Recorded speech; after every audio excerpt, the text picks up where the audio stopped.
مثال 2۔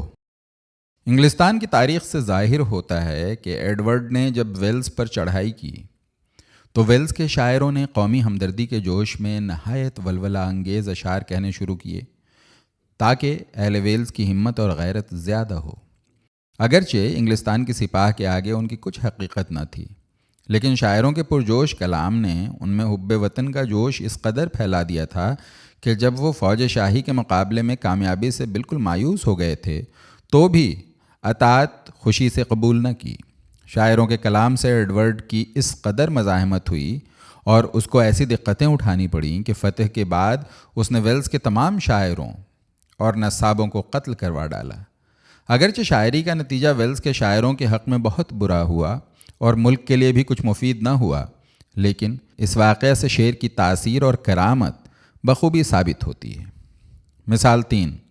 Lord Byron کی نظم موسوم بہ چائلڈ ہیرلڈ پلگریمیج ایک مشہور نظم ہے جس کے ایک حصے میں فرانس، انگلستان اور روس کو غیرت دلائی ہے اور یونان کو ترکوں کی اطاعت سے آزاد کروانے پر برانگیختہ کیا ہے، اور لکھا ہے کہ جو فائدے یونان کے علم و حکمت سے یورپ نے اور خاص کر فرانس اور انگلستان نے حاصل کیے ہیں اس کا بدلہ آج تک یونان کو کچھ نہیں دیا گیا، اور روس نے بھی جو کہ گریک چرچ کی پیروی کا دم بھرتا ہے یونان کو کسی قسم کی مدد نہیں دی۔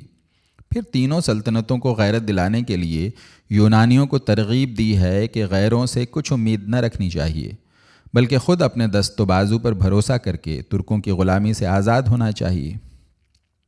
1812 عیسوی میں اس نظم کی اشاعت ہوئی جس کے سبب بائرن کی شاعری کی تمام یورپ میں دھوم ہو گئی اور انگریز اس کی نظم پر مفتون ہو گئے۔ نتیجہ اس کا یہ ہوا کہ فرانس، انگلستان، اٹلی، آسٹریا اور روس میں اس نظم نے وہ کام کیا جو آگ بارود پر کرتی ہے۔ جس وقت یونان نے ترکی سے بغاوت اختیار کی، یورپ کا متفقہ بیڑا فوراً اس کی کمک کو پہنچا۔ 1827 عیسوی میں متفقہ بیڑے نے ترکوں کے بیڑے کو شکست دی اور ٹرکی کو یونان کے آزاد کرنے پر مجبور کیا، اور اس کی آزادی کو تمام یورپ نے تسلیم کر لیا۔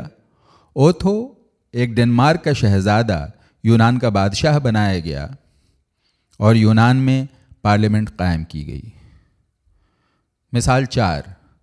1830 میں جبکہ چارلس دہم بادشاہ فرانس نے قانون آزادی کے برخلاف کارروائی کرنی شروع کی اور رعایا فرانس میں سخت اضطراب اور سراسیمگی پیدا ہوئی، اس وقت فرانس میں بھی 2 قصیدے، ایک منسوب بہ پیرس اور دوسرا منسوب بہ مارسیلز لکھے گئے جو گزرگاہوں اور شاہراہوں میں طبل جنگ پر گائے جاتے تھے اور جن میں لوگوں کو بادشاہ سے بغاوت اور آزادی کی حمایت کرنے پر اکسایا گیا تھا۔ الغرض یورپ میں لوگوں نے شعر سے بہت بڑے کام لیے ہیں۔ خصوصاً ڈرامیٹک پوئٹری نے یورپ کو جس قدر فائدہ پہنچایا ہے اس کا اندازہ کرنا نہایت مشکل ہے۔ اسی واسطے شیکسپیئر کے ڈرامے جن سے پولیٹیکل، سوشل، مورل ہر طرح کے بے شمار فائدے اہل یورپ کو پہنچے ہیں، بائبل کے ہم پلہ سمجھے جاتے ہیں۔ بلکہ جو لوگ مذہب کے قید سے آزاد ہیں وہ ان کو بائبل سے بھی زیادہ سود مند اور فائدہ رساں خیال کرتے ہیں۔ ایشیا کی شاعری میں اگرچہ ایسی مثالیں جیسے کہ اوپر ذکر کی گئیں شاید مشکل سے مل سکیں، لیکن ایسے واقعات بکثرت بیان کیے جا سکتے ہیں جن سے شعر کی غیر معمولی تاثیر اور ان کے جادو کا کافی ثبوت ملتا ہے۔ عاشا کے کلام کی تاثیر۔ عرب کا مشہور شاعر میمون بن قیس، جس کو نابینا ہونے کے سبب عاشا کہتے تھے، اس کے کلام میں یہ تاثیر ضرب المثل تھی کہ جس کی مدح کرتا وہ عزیز و نیک نام اور جس کی حجو کرتا وہ ذلیل و رسوا ہو جاتا۔ ایک بار ایک عورت اس کے پاس آئی اور کہا کہ میری لڑکیاں بہت ہیں اور کہیں ان کو بر نہیں ملتا، اگر تو چاہے تو لوگوں کو شعر کے ذریعے سے ہمارے خاندان کی طرف متوجہ کر سکتا ہے۔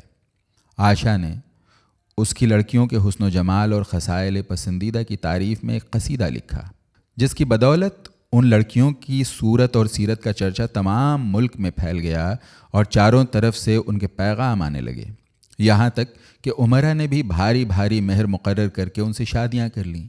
لڑکیوں کی ماں جب کوئی لڑکی بیاہی جاتی تھی ایک اونٹ بطور شکریہ کے عاشا کے واسطے ہدیہ بھیج دیتی تھی۔ زمانہ جاہلیت کے اشعار کی تاثیر۔ اس کے سوا زمانہ جاہلیت کی شاعری میں ایسی مثالیں کثرت سے پائی جاتی ہیں کہ مثلاً شاعر اپنے قبیلے کو، جبکہ تمام قبیلہ کے لوگ اپنے مقتول کا خون بہا لینے پر راضی ہیں، ملامت کرتا ہے اور قاتل سے انتقام لینے پر آمادہ کرتا ہے، یا کسی رنجش کی وجہ سے اپنے قبیلے کو دوسرے قبیلے سے لڑنے یا بدلہ لینے کے لیے برانگیختہ کرتا ہے، یا اپنے پانی کے چشمے یا چراگاہ کے چھن جانے پر قوم سے مدد لینی اور ان میں جوش پیدا کرنا چاہتا ہے، اور اکثر اپنی تحریصوں میں کامیاب ہوتا ہے۔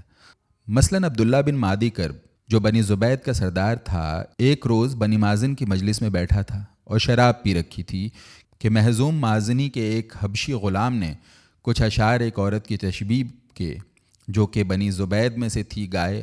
عبداللہ نے اٹھ کر زور سے اس کے منہ پر تماچا مارا۔ غلام چلایا۔ بنی مازن نے غیظ و غضب میں آ کر عبداللہ کو مار ڈالا۔ پھر عمرو بن مادی کرب کے پاس، جو کہ عبداللہ کا بھائی تھا، جا کر عذر کیا کہ تمہارے بھائی کو ہم میں سے ایک نادان آدمی نے، جو نشے میں مدہوش تھا، مار ڈالا ہے، سو ہم تم سے عفو کے خواستگار ہیں اور خون بہا جس قدر چاہو دینے کو تیار ہیں۔ عمرو خون بہا لینے پر آمادہ ہو گیا۔ جب بھائی کی آمادگی کا حال کبشہ بنت مادی کرب کو معلوم ہوا تو اس نے نہایت ملامت آمیز اشعار کہے، جن میں عمرو کو انتقام نہ لینے پر سخت غیرت دلائی۔ آخر عمرو بہن کی ملامت سے متاثر ہو کر انتقام لینے کو کھڑا ہو گیا اور مازنیوں سے اپنے بھائی کے خون کا بدلہ لے کر چھوڑا۔ رودکی کے کلام کی تاثیر۔ ایران کے مشہور شاعر رودکی کا قصہ مشہور ہے کہ امیر نصر بن احمد سامانی نے جب خراسان کو فتح کیا اور ہرات کی فرحت بخش آب و ہوا اس کو پسند آئی تو اس نے وہی مقام کر لیا، اور بخارا، جو کہ سامانیوں کا اصلی تختگاہ تھا، اس کے دل سے فراموش ہو گیا۔ لشکر کے سردار اور اعیان عمرہ، جو بخارا میں عالیشان عمارتیں اور عمدہ باغات رکھتے تھے، ہرات میں رہتے رہتے اکتا گئے، اور اہل ہرات بھی سپاہ کے زیادہ ٹھہرنے سے گھبرا اٹھے۔ سب نے استاد ابوالحسن رودکی سے درخواست کی کہ کسی طرح امیر کو بخارا کی طرف مراجعت کی ترغیب دے۔ رودکی نے ایک قصیدہ لکھا۔ جس وقت بادشاہ شراب اور راگ رنگ میں محو ہو رہا تھا، اس کے سامنے پڑھا۔ اس قصیدے نے امیر کے دل پر ایسا اثر کیا کہ جمی جمائی محفل چھوڑ کر اسی وقت اٹھ کھڑا ہوا اور بغیر موزہ پہنے گھوڑے پر سوار ہو کر مع لشکر کے بخارا کو روانہ ہو گیا اور 10 کوس پر جا کر پہلی منزل کی۔ شاید اس قبیل کے واقعات ایشیائی شاعری میں کم دستیاب ہوں، لیکن ایسی حکایتیں بے شمار ہیں کہ شعر کسی مناسب موقع پر پڑھا یا گایا گیا اور سامعین کے دل قابو سے باہر ہو گئے اور صحبت کا رنگ دگرگوں ہو گیا۔ اس موقع پر ایک حکایت نقل کی جاتی ہے۔ عمر خیام کی ربائی کی تاثیر۔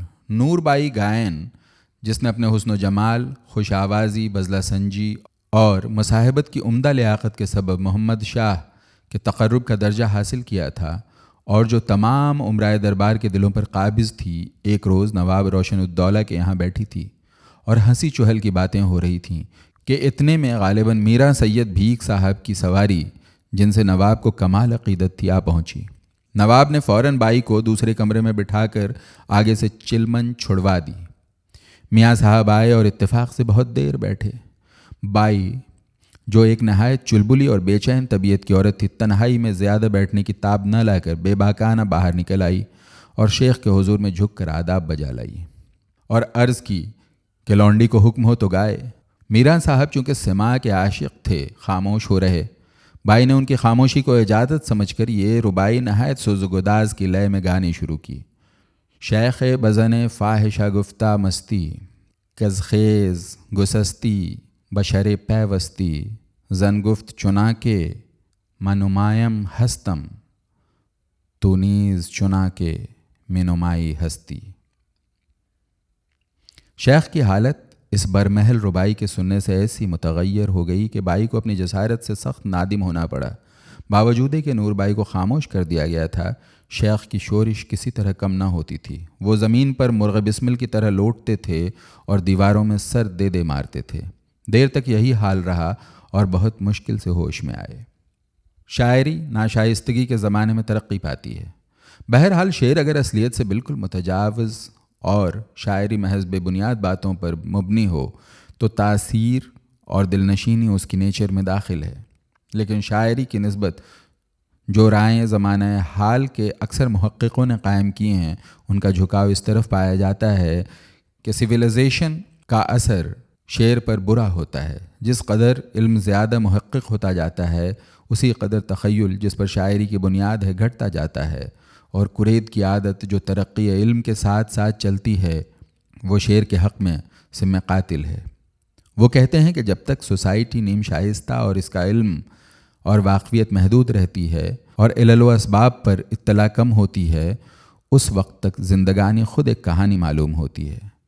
زندگی کی سرگزشت جو کہ بالکل ایک واقعات کا سلسلہ ہوتا ہے، اگر ایک نیم شائستہ سوسائٹی میں سیدھے سادے طور پر بیان کی جائے تو اس سے کہیں خوف اور کہیں تعجب اور کہیں جوش خود بخود پیدا ہو جاتا ہے، اور انہی چیزوں پر شاعری کی بنیاد ہے۔ لیکن جب شائستگی زیادہ پھیلتی ہے تو یہ چشمے بند ہو جاتے ہیں، اور اگر کہیں بند نہیں ہوتے تو ان کو نہایت احتیاط کے ساتھ روکا جاتا ہے تاکہ ان کا مضحکہ نہ اڑے۔